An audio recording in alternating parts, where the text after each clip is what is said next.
বাড়িতে যদি পেঁয়াজ আর ক্যাপসিকাম ছাড়া অন্য কোনো সবজি না থাকে তাহলেই বানিয়ে নেওয়া যেতে পারে একটা মজাদার ডিনার। এর জন্য লাগবে একটু কাঁচা বাদাম। বাদামটা এভাবে শুকনো খোলায় নাড়াচাড়া করে খোসা ছাড়িয়ে সেটা একটু আধভাঙা করে নেব। এরপর নিয়ে নেব ক্যাপসিকাম।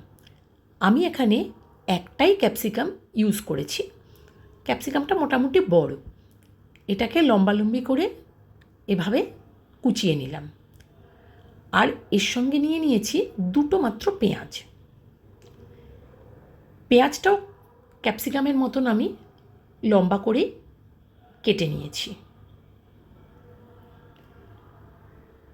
এটাকে একটা বোলের মধ্যে ক্যাপসিকাম, পেঁয়াজ এগুলোকে একসঙ্গে দিয়ে এর মধ্যে মিশিয়ে দিলাম রোস্টেড বাদাম। বাদামটা আসলে এটাকে ক্রাঞ্চি করার জন্য ইউজ করা হয়েছে।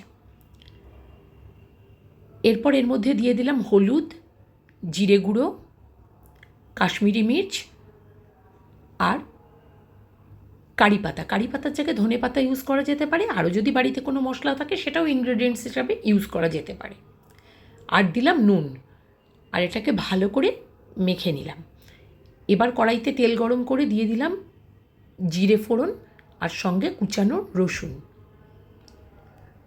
এটা একটু ভাজা ভাজা হলেই দিলাম দুটো কাঁচা লঙ্কা। এরপরে মিশিয়ে রাখা এই ক্যাপসিকাম আর পেঁয়াজগুলো পুরোটাই কড়াইয়ের মধ্যে দিয়ে নাড়াচাড়া করে নেব খানিকটা। এভাবে একটু নরম হয়ে আসলে এটা একটু ঢাকা দিয়ে দেব। তবে একেবারে সফট করে দেব না, কারণ আমি আগেই বলেছি এটা একটু ক্রাঞ্চি হবে।